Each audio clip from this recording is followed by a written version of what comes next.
Hello दोस्तों, आप सब कैसे हैं। आशा करता हूँ आप सब अवश्य ठीक ही होंगे। जैसे हमने कल के टॉपिक में चर्चा किया था, बताया था कि बौद्ध दर्शन के विषय में और बौद्ध धर्म की जो संगीतियाँ आयोजित हुई थी उसके विषय में। आज हम एक अलग टॉपिक पर चर्चा करने वाले हैं जो बौद्ध धर्म से संबंधित है, बहुत इम्पोर्टेंट है। वह है बौद्ध धर्म का विभाजन। बौद्ध धर्म का विभाजन।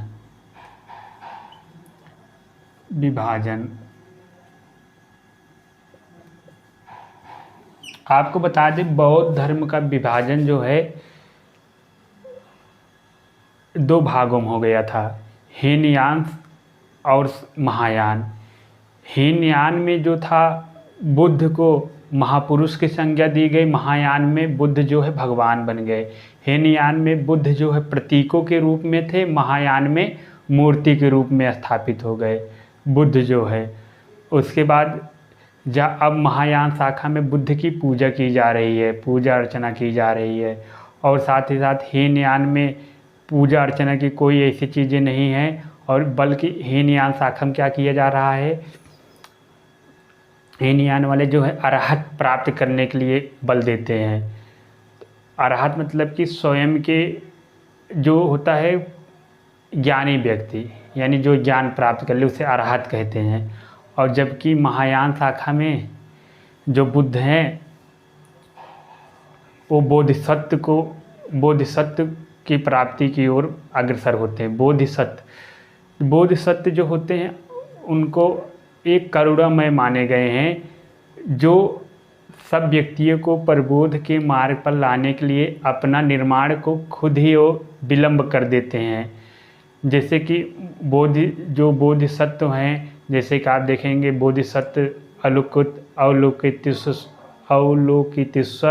नाथ, जिनको अमिताभ, मैत्रेय इन नामों से पद्मपाद के नामों से जाना जा रहा है। तो क्या है, हीनयान, महायान।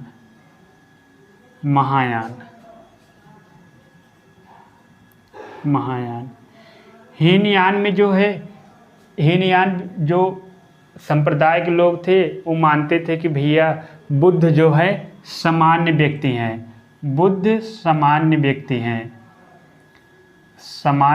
हैं। बुद्ध सामान्य के महापुरुष हैं, बुद्ध महापुरुष।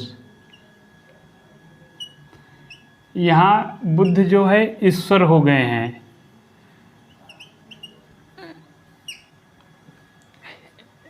यहाँ बुद्ध की प्रतीक के रूप में स्थापित, यहाँ मूर्ति के रूप में हो गए हैं, क्योंकि भैया अब ईश्वर हो गए हैं, लोग इनकी पूजा करते हैं। और जो बुद्ध थे वो स्वयं के प्रयत्नों पर देते थे बल, स्वयं के प्रयत्नों पर। यानी कि अगर किसी व्यक्ति को निर्वाण प्राप्त करना है, अपने स्वयं के प्रयत्नों से परिश्रम करे तब उसे निर्वाण की प्राप्ति होगी। यहाँ पर गुणों के स्थानांतरण पर बल दिया गया। और जो यहाँ पर बुद्ध जो यहाँ पर थे, यहाँ पर जो होता था अरहत की प्राप्ति करते थे। अरहत मतलब कि कोई ज्ञानी व्यक्ति हो गया, श्रेष्ठ हो गया। और यहाँ पर बोधिसत्व,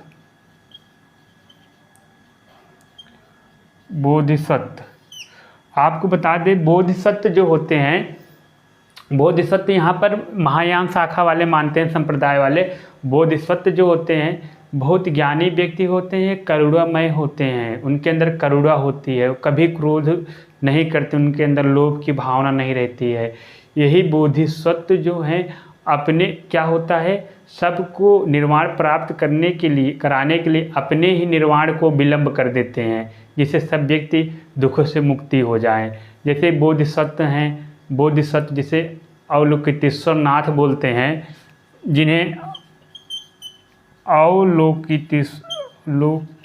गुप्तेश्वर नाथ। इनके अन्य नाम भी है, अन्य नाम है पदमपाड़ी,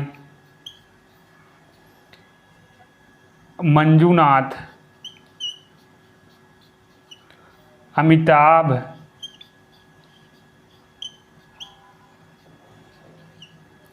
मैत्रेय,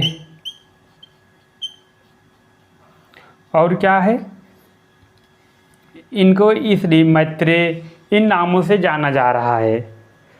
तो जो बुद्ध थे हीनयान शाखा में एक सामान्य व्यक्ति यानी महापुरुष थे कि ये महापुरुष इस संदर्भ में थे, वो निर्वाण प्राप्त कर लिए हैं अपने स्वयं के प्रयत्नों के बल से, अब वो दुखों से मुक्ति पा गए हैं। तो हीनयान महायान था। इसके जो संप्रदाय हैं, इसके हैं, संप्रदाय की बात करें, संप्रदाय हैं सौतांत्रिक और वैभाषिक।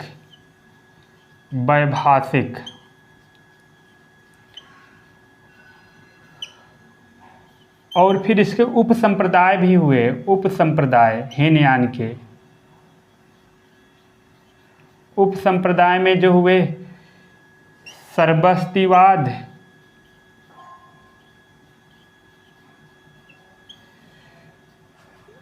सम्मिति, इसके उप संप्रदाय थे। और यहाँ महायान में जो संप्रदाय था,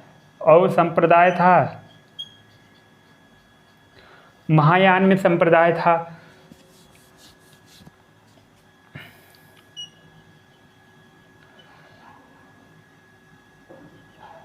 शून्यवाद,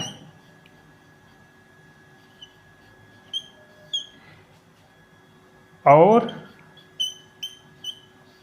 विज्ञानवाद। आपको पता शून्यवाद को माध्यमिका भी बोलते हैं। नागसेन का सिद्धांत था माध्यमिका।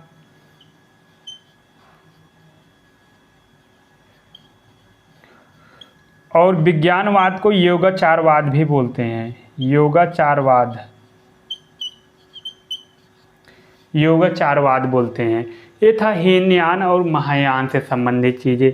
और एक वज्रयान शाखा चीन और तिब्बत के इलाकों में फलित हुआ 7वीं 8वीं शताब्दी में लगभग। चीन में वज्रयान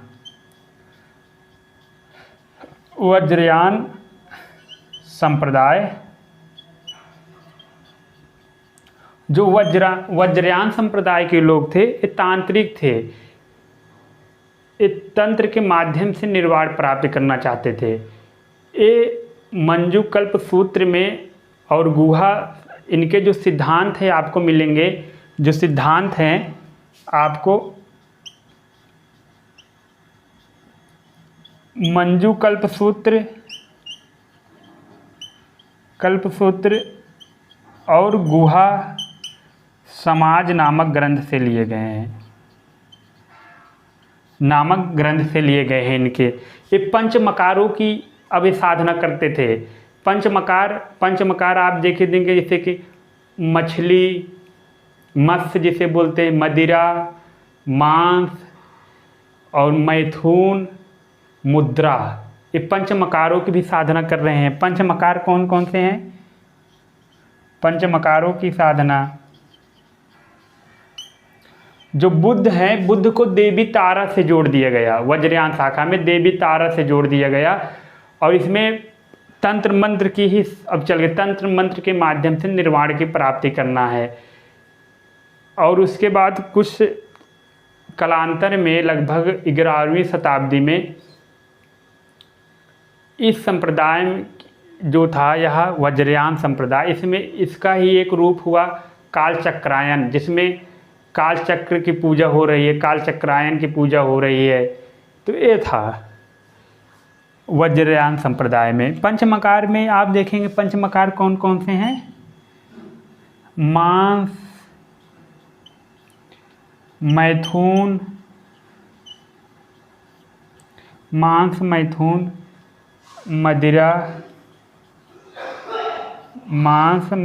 मदिरा, मुद्रा, मत्स्य, यही पंचमकार हैं।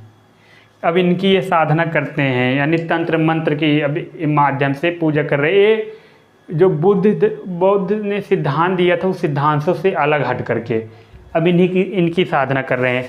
आपको वज्रयान संप्रदाय के जो हैं आपको लोग देखने के लिए मिल जाएंगे चीन के कुछ क्षेत्रों में और तिब्बत के कुछ क्षेत्रों में। आपको कालचक्रायन वज्रयान संप्रदाय के लोग देखने के लिए मिल जाएंगे।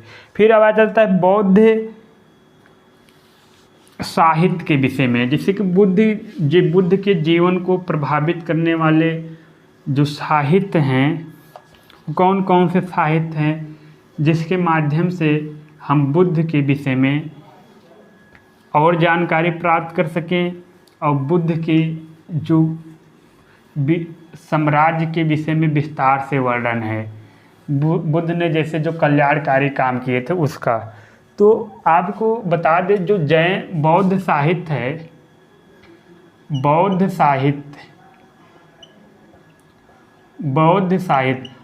बता दें जो बौद्ध साहित्य है, जैसे कि आपको बताए थे जैन धर्म में आगम को पवित्र माना जाता है। बौद्ध साहित्य में 3 पिटकों को पवित्र माना जाता है, सुत्त पिटक, विनय पिटक, अधिधम्म पिटक। इन्हीं तीनों पिटकों को वेदों की संज्ञा दी जाती है बौद्ध धर्म में, वेद के समान है। जो सुत्त पिटक है, पहला है सुत्त पिटक, साहित्य के अंतर्गत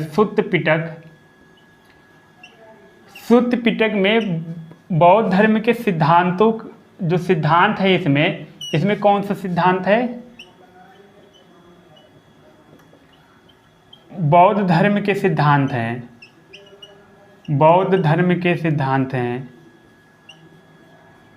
सिद्धांत है। इसका संकलन किए थे इसका बुद्ध के परम शिष्य आनंद ने किया था। इसका संकलन के सुत्त पिटक के भी 5 भाग हैं। पहला आपका मिल जाएगा दीर्घ पिटक,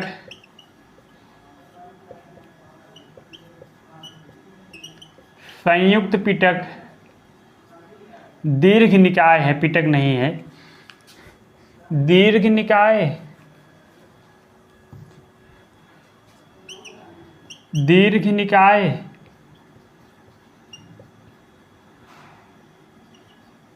और मध्यम निकाय,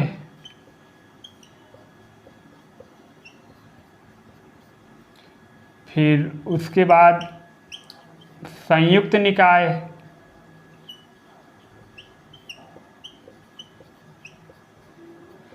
फिर एक है अंगुत्तर निकाय।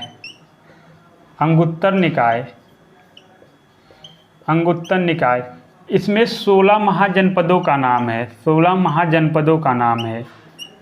आपको सबसे पहले 16 महाजनपदों की जानकारी अंगुत्तर निकाय मिलेगी। जो 16 महाजनपद थे आपके जो थे, जैसे कि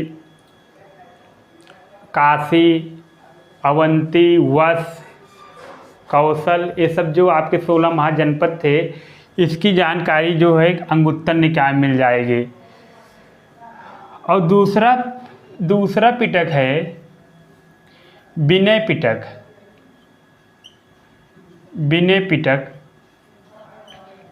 पिटक में जो सिद्धांत है, विनय पिटक में लिखा गया जो सिद्धांत है, जो बौद्ध धर्म के जो संघ में रहने वाले जो भिक्षु और भिक्षुणियों हैं उनके जीवन के अनुशासन से संबंधित, यानी कि बौद्ध संघ के भिक्षु और भिक्षुणियों के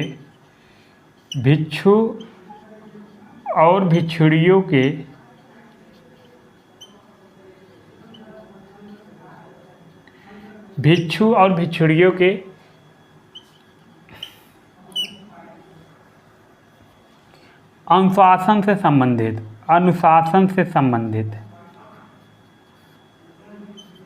इसमें आपको विनय पिटक में क्या मिलेगा, जैसे कि जो बौद्ध संघ में भिक्षु और भिक्षुणी रहते हैं उनके अनुशासन समय, अनुशासन इस संदर्भ में अगर वो पाप करे, अपने पापों को स्वयं से मान ले।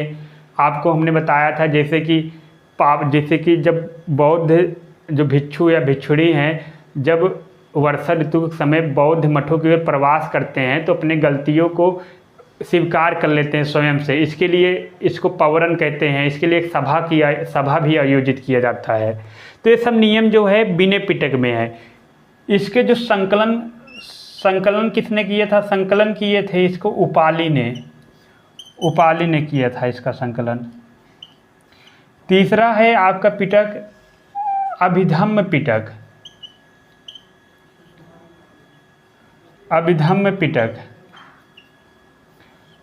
अभिधम्म पिटक जो है, इसमें बौद्ध मतों की या बौद्ध सिद्धांतों की दार्शनिक व्याख्या है। क्या है इसमें सिद्धांत?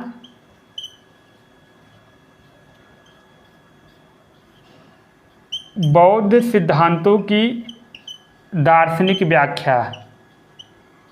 बौद्ध सिद्धांतों की दार्शनिक व्याख्या है। दार्शनिक व्याख्या है। और इसके जो संकलन करता हैं मोगालीपुत्र तिस्स हैं। मोगालीपुत्र तिस्स हैं। आपको बता दें, हमने बताया क्या है, बौद्ध धर्म के 3 पिटक जो हैं वो सबसे पवित्र माने जाते हैं साहित्य में। जैसे कि बौद्ध साहित्य में जो स्थान हिंदू धर्म में वेदों का है, वही स्थान यहाँ पर त्रिपिटकों का है। जो सुत्त पिटक है इसमें बुद्ध के सिद्धांतों की जानकारी है। इसके संकलन किए थे आनंद ने। और दूसरा है विनय पिटक। इसमें बौद्ध संघ में जो भिक्षु और भिक्षुणी रहते हैं उनके जीवन में जो अनुशासन होना चाहिए उसके विषय में जानकारी है। इसके संकलनकर्ता उपाली हैं। तीसरा पिटक है अभिधम्म पिटक, जो सबसे लास्ट में लगभग 250 BC में इसको संकलित किया गया था। इसमें है बौद्ध जो सिद्धांत उसकी दार्शनिक व्याख्या है। जैसे आप अनात्मवाद, क्षणिकवाद, प्रतिसमुत्पाद दर्शन जानते हैं, उन सब की व्याख्या अभिधम्म पिटक में है। इसके जो संकलन करता है तृतीय बौद्ध संगीति के जो अध्यक्ष थे मोगालीपुत्र तिस्स, वही इसके संकलन करता है।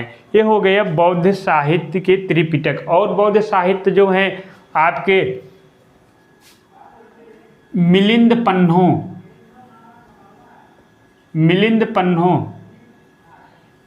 पन्नों में बौद्ध भिक्षु नागसेन और यूनानी शासक मिनांडर की वार्ता की जानकारी है। जो उनके बीच दार्शनिक वार्ता हुई थी इसके विषय में जानकारी है। लेकिन आपको बता दें मिनांडर को मिलिंद भी बोला जाता है, मिलिंद, इसीलिए इस ग्रंथ का नाम है मिलिंद पन्नो। इसमें किसका है? नागसेन और यूनानी शासक मिनांडर की वार्ता है।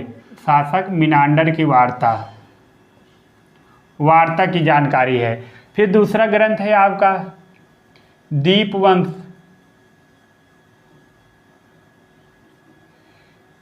दीपवंश में सिंघल द्वीप, जिसे श्रीलंका कहा जाता है, उसके विषय में पूरी जानकारी है। यदि आपको श्रीलंका के विषय में जानकारी चाहिए तो ये आप ग्रंथ पढ़िए दीपवंश को। इसमें आपको श्रीलंका के प्राचीन इतिहास के विषय में आपको पर्याप्त जानकारी मिल जाएगी। यानी श्रीलंका का इतिहास है इसमें, श्रीलंका का इतिहास।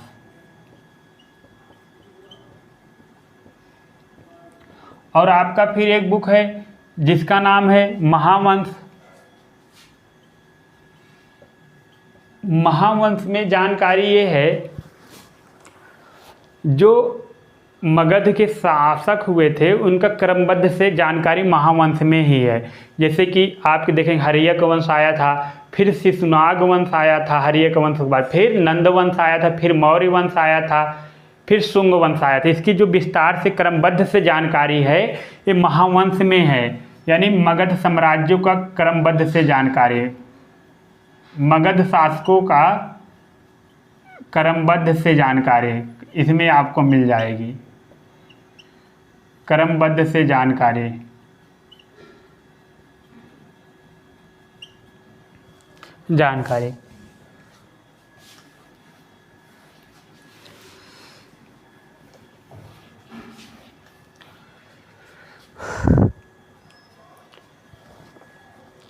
फिर जातक कथाएं।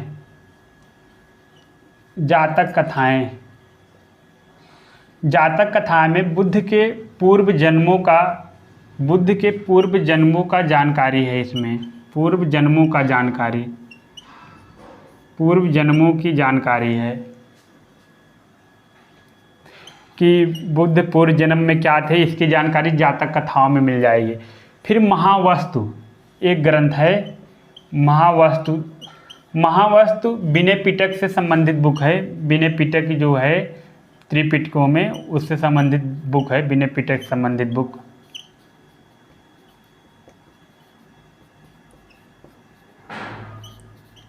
ये सब पूरा इसमें जानकारी दिया है। और आपको हम बता दें, फिर बुद्ध की ये बौद्ध साहित्य थे, सारे बौद्ध साहित्य के विषय में जानकारी। जैसे बौद्ध साहित्य में जैसे मिलिंद पन्नो, दीपवंश, महावंश, महावस्तु और जातक कथाएं, ये प्रमुख बौद्ध साहित्य के अंतर्गत आ जाते हैं। और जो त्रिपिटक हैं आपके, अभिधम्म पिटक, सुत्त पिटक, विनय पिटक। और उसके अलावा बुद्ध की मुद्राएं भी थी, जैसे ज्ञान मुद्रा, वरद मुद्रा, भूमि स्पर्श मुद्रा, अभय मुद्रा।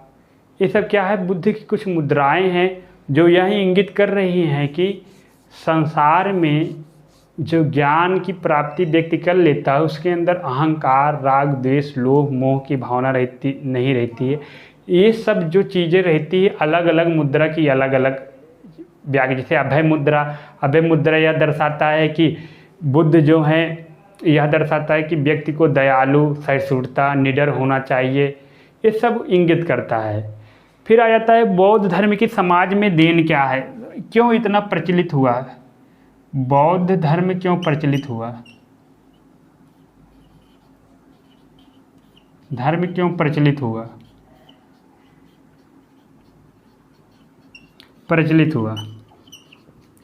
आपको बता दें, बौद्ध धर्म इसलिए प्रचलित हुआ, सबसे पहले बुद्ध ने वर्ण व्यवस्था पर कुठारा घात किया। बुद्ध ने सरासर से नकार दिया कि वर्ण व्यवस्था जो चीज़ें बनी है ईश्वर ने नहीं बनाया है, किसी ने नहीं बनाया, ये सामाजिक जनित परिस्थितियों से बना है। वर्ण व्यवस्था को नकार दिया। साथ ही साथ उन्होंने स्त्री और पुरुषों में बिना विभेद किए सबको शामिल कर लिया। और जो बुद्ध के उपदेश होते थे, पाली भाषा में उपदेश होते थे, जिसको सुन करके लोग उनकी ओर आकर्षित हो जाते थे, क्योंकि बुद्ध लोक भाषा थी, पाली भाषा। आप समझिए, अब कोई व्यक्ति हो, अब जैसे उत्तर प्रदेश में आकर के अंग्रेजी भाषा से कोई नहीं समझ पाएगा, लेकिन अगर उस साधारण भाषा में, अवधी भाषा में बोले तो ज़्यादा समझ में पाए, अवधी या खड़ी हिंदी में। इसी प्रकार से बुद्ध जो है पाली भाषा में उपदेश देते थे। लोग जिनकी उपदेशों को सुन करके लोग अग्रसर होते थे बौद्ध धर्म की ओर। इसीलिए बौद्ध धर्म जो है प्रचलित हुआ, ज़्यादा प्रचलित हुआ। फिर बौद्ध धर्म के समाज में देन क्या है, देन क्या है, बौद्ध धर्म की जैसे कि देन क्या है, बौद्ध धर्म की देन, बौद्ध धर्म की देन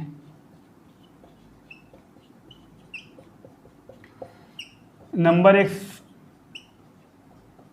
सामाजिक देन। सामाजिक देन के अंतर्गत क्या हुआ, जो बुद्ध थे, बुद्ध ने बोला कि धन का संग्रह नहीं करना है, अपितु धन का वितरण कर देना है। सामाजिक देन एक लाभ हुआ, लोगों के अंदर ये भावना आई, उन्होंने धन का वितरण किया, जिसके परिणाम स्वरूप धन लोलुपता में कमी आई। यानी धन लोलुपता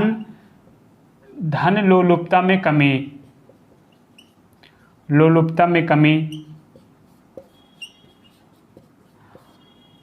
और उसके अलावा जाति व्यवस्था को नकारना, जाति व्यवस्था को खारिज करना। बुद्ध जाति व्यवस्था को नहीं मानते थे। व्यवस्था को खारिज करना। बुद्ध जो है जाति व्यवस्था को नहीं मानो, खारिज करते सरासर की जाति व्यवस्था जो है आदमियों ने ही बनाया है। और दूसरा है आर्थिक कारण।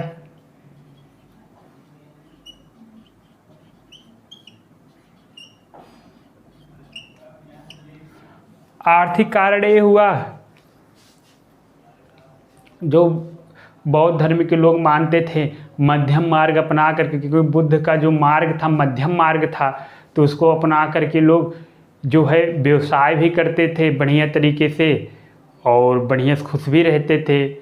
तो और जाति व्यवस्था थी नहीं, सारी जो जातियाँ थी, जैसे शूद्र व्यक्ति थे, शूद्रों की नहीं था कि वो सेवा ही करे। शूद्र व्यक्ति जो है ये सब अपना करके, यानी बौद्ध धर्म अपना कर वो शिक्षण कार्यों से जुड़ गया, वह ज्ञान का आदान प्रदान भी करने लगा, जिससे समाज में क्या नाम है, जिससे समाज हमारा आगे की ओर बढ़ सका। और इसके अलावा जो समाज में और तिरस्कार की भावना थी और नारियों के ऊपर, स्त्री के ऊपर, स्त्री को समझा जाता था सिर्फ वस्तु या ऑब्जेक्टिफिकेशन, अर्थात स्त्री को सिर्फ घर के कार्यों तक ही सीमित कर दिया गया था। लेकिन स्त्रियों को पहली बार अवसर मिला कि वह जो है घर से निकल करके आजीविका के कार्यों में या तो शिक्षा के माध्यम से या रक्षा के प्रशासन में भाग लेकर के अपना योगदान देने लगी। आर्थिक कारण में ये हुआ, यानी कि स्त्रियों सब अपना आर्थिक गुजारा करने लगे। तीसरा है राजनीतिक। राजनीतिक कारण क्या है? राजनीतिक कारण की बात करें,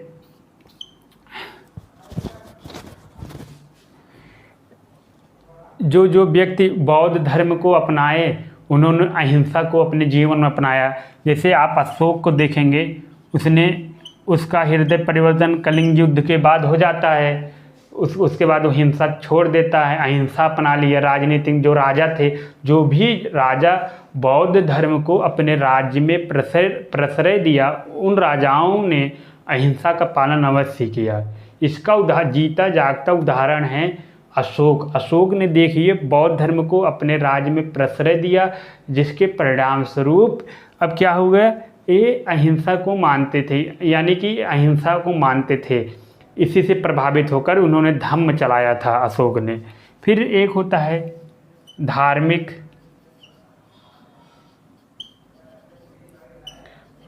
कारण। अब जैसे बुद्ध को आने से क्या हुआ, अब लोग जैसे कि जो वैदिक धर्म था, वैदिक धर्म का ह्रास हुआ थोड़ा बहुत, जिसके परिणाम स्वरूप यहाँ अब कर्मकांडी जैसे सिद्धांत नहीं रहे चीज़ें, और लोग जो है राजा लोग हैं अब बौद्ध धर्म को प्रश्रय दे करके, जो बुद्ध द्वारा ज्ञान दिया जा रहा है कि सभी मनुष्य बराबर हैं, कोई जाति पाति नहीं है, जो इसमें दुनिया में दुख है उस दुख का जो निदान है, आप अष्टांग मार्गों का उपयोग करिए, सम्यक कर्मांत, सम्यक आजीव, सम्यक व्यायाम, सम्यक स्मृति, सम्यक समाधि, इन सब का उपयोग करके आप क्या होता है, आप अपने जीवन में मोक्ष निर्वाण की प्राप्ति कर सकते हैं। ये था बौद्ध धर्म की देन थी, सामाजिक आर्थिक। और बौद्ध धर्म का पतन क्यों हुआ? एक प्रश्न ये भी उठता है कि भाई बौद्ध धर्म का पतन क्यों हुआ? देखिए बौद्ध धर्म के जो पतन के विषय में है बहुत सारे मत हैं। बौद्ध धर्म के पतन बौद्ध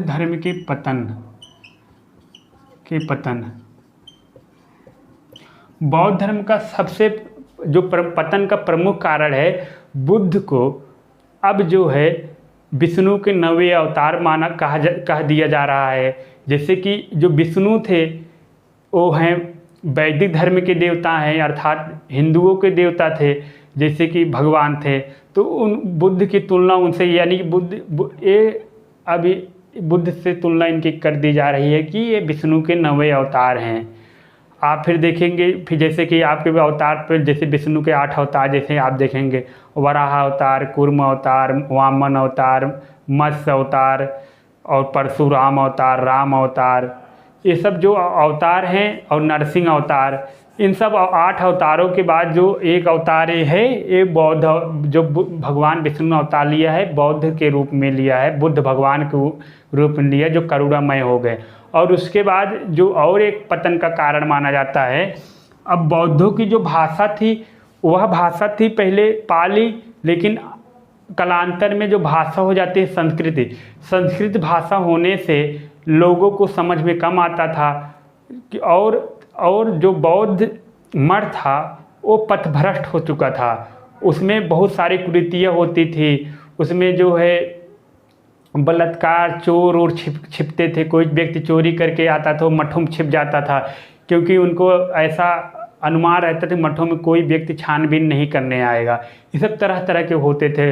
और साथ ही साथ बौद्ध मठों में धन भी छुपाए जाने लगे और धन के केंद्र बन गए, आर्थिक केंद्र, और धन उसमें बहुत सारा आने लगा, जिसके परिणाम से तरह तरह के आक्रमणकारी मठों पे आक्रमण करके मठों को ध्वस्त कर दिया।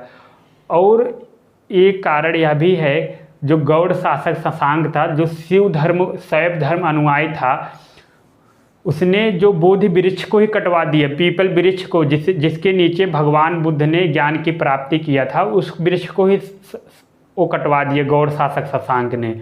और एक कारण यह भी माना जाता है पतन में कि जो स्त्रियों का शामिल होना, क्योंकि आनंद के कहने पर ही बौद्ध संघ में स्त्रियों को शामिल किया गया था। सबसे पहले जो उनकी सबसे पहले बौद्ध संघ में शामिल होने वाली स्त्री जो थी प्रजापति गौतमी थी, जो गौतम बुद्ध की मौसी थी, जिन्होंने उनका पालन पोषण किया था। फिर उसके बाद यशोदा और आम्रपाली जैसी नगर वधू भी इसमें बौद्ध भिक्षुणी बन जाती हैं। तो इन सब के आने के बाद बुद्ध ने एक आकाशवाणी की थी कि यह धर्म जो है 1000 वर्षों तक चलेगा, उसके बाद पतन हो जाएगा। बुद्ध ने ऐसा कहा था, यह सिद्धांत। ये सब कारण थे पतन होने के लिए। जैसे पहला कारण क्या था? पहला कारण था बुद्ध को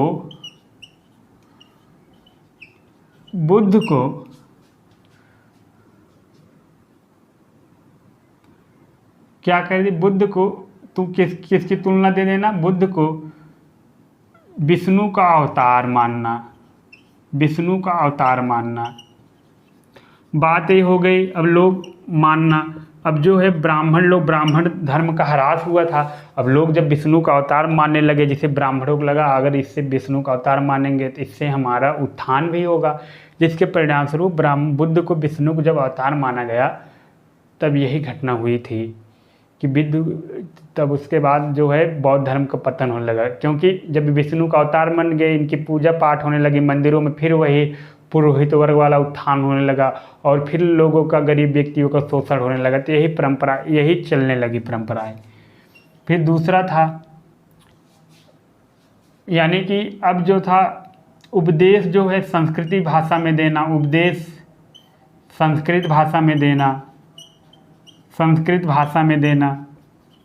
अब जिसे जो जैन भिक्षु होते थे, यानी बौद्ध भिक्षु, जो उपदेश देते थे अब संस्कृत भाषा में देते, लोगों को समझ में नहीं आता यार क्या बोल रहा है या भिक्षु, तरह तरह के खाली पका रहा। अगर भाई भाषा ही नहीं समझ में आएगी, तुम यार पाली भाषा में बोलो ना, लेकिन वो क्या दिए संस्कृत भाषा में बोल रहे हैं और संस्कृत भाषा में ही ग्रंथ लिख रहे हैं, लोगों को समझ में नहीं आ रहा है। तो ये भी समस्या थी। और एक समस्या यह है,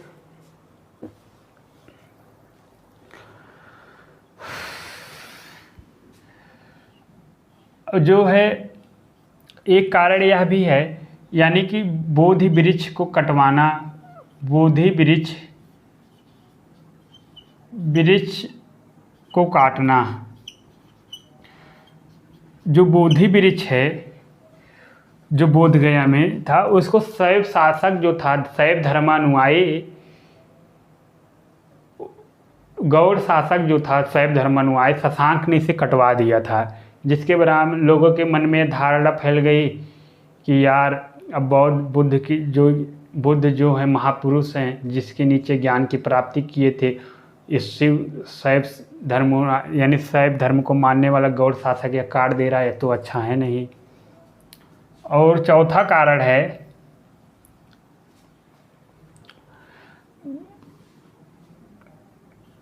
आपको स्त्रियों को शामिल करना, संघ में स्त्रियों को शामिल करना, स्त्रियों को शामिल करना।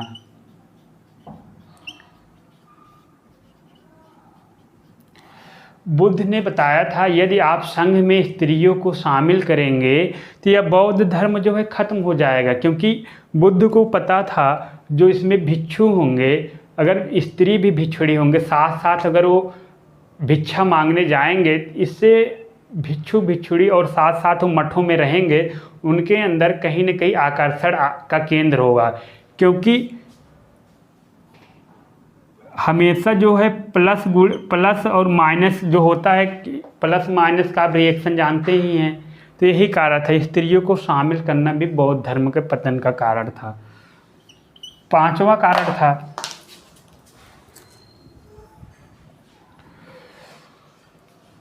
जो मठ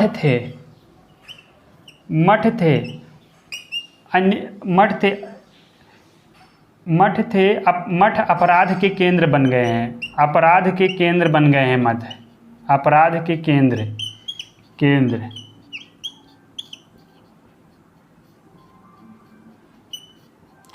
जो मठ हैं, जैसे जो मठों में रहते थे बौद्ध भिक्षु, तो क्या करते थे, कोई व्यक्ति चोरी करके आया किसी बौद्ध भिक्षु के पास, बोला कि हमें छुपा लीजिए, हम आपको पैसा देंगे। बौद्ध भिक्षु जो था वह पैसों को देख करके उसका मन डोल जाता था और अपने यहाँ शरण दे देता था। जब कोई राजा आता था, पूछता था कि यह फला फला व्यक्ति आपके यहाँ आया है, तो बोलते थे नहीं, और राजा की हिम्मत भी नहीं होती थी कि बौद्ध मठों में तलाशी ली जाए, क्योंकि ऐसा करना राजा अनुचित मानते, क्योंकि वो जो बौद्ध भिक्षु थे वो उनको बुद्ध के समान ही मानते थे कि ये बुद्ध की तरह सत्य ही बोलेंगे। इसी तरह और कोई भी उसमें जैसे कि तरह तरह के सप्लाई, जैसे कि जानवरों की खाल की सप्लाई की जाती थी, मठों में रखा जाता था, और जो अजीब तरीके से धन कमाए जाते थे उसको बौद्ध मठों में रखा जाता था। तो मठ जो थे पहले नैतिकता केंद्र थे, अब अनैतिकता के केंद्र हो गए। यहाँ पर सारे अनैतिक कार्य हो रहे हैं, यानी कि अब यहाँ पर स्त्रियाँ नाच रही हैं मठ में, जो भिक्षुड़ी हैं उनके साथ सहवास किया जा रहा है मठों में। ये सब पतन के कारण बने बौद्ध धर्म के। फिर एक कारण और है, जो बौद्ध मठ थे उसमें धन बहुत थे, आक्रमणकारियों ने मठों को ही ध्वस्त कर दिया। मठों को ध्वस्त करना। जो मठ थे किसके थे, केंद्र थे, धनों के केंद्र में धन बहुत सारे रखते थे। राजा महाराजा जो थे ला करके वो कोई अनैतिक, कोई सिपाही व्यक्ति, कोई सेनापति मठ में आके पैसा छुपा देता था, क्योंकि मठों में कोई जाकर चेक नहीं करेगा, क्योंकि जो मठ के भिक्षु रहते थे मुख्य, उनको बोलते थे तुम्हें 5% देंगे, 10% ये धन हमारा रख लो। धन बहुत संग्रह हो गया था। जो कालांतर में आक्रमणकारी आए, जैसे कि आप देखेंगे सिकंदर का जो आक्रमण होता है, और यूनानियों का, ईरानियों का, ये सब आक्रमण के बाद बौद्ध मठों को ध्वस्त कर दिया जाता है। इससे भी बौद्ध धर्म का पतन हुआ। ये सब प्रमुख कारण थे बौद्ध धर्म के। ठीक है, इसी के साथ धन्यवाद। बौद्ध धर्म के जितने संबंधित टॉपिक तो समाप्त हो गए। कल से एक अलग टॉपिक पर चर्चा करेंगे, शैव धर्मानुयायी के ऊपर। ठीक है, इसी के साथ धन्यवाद।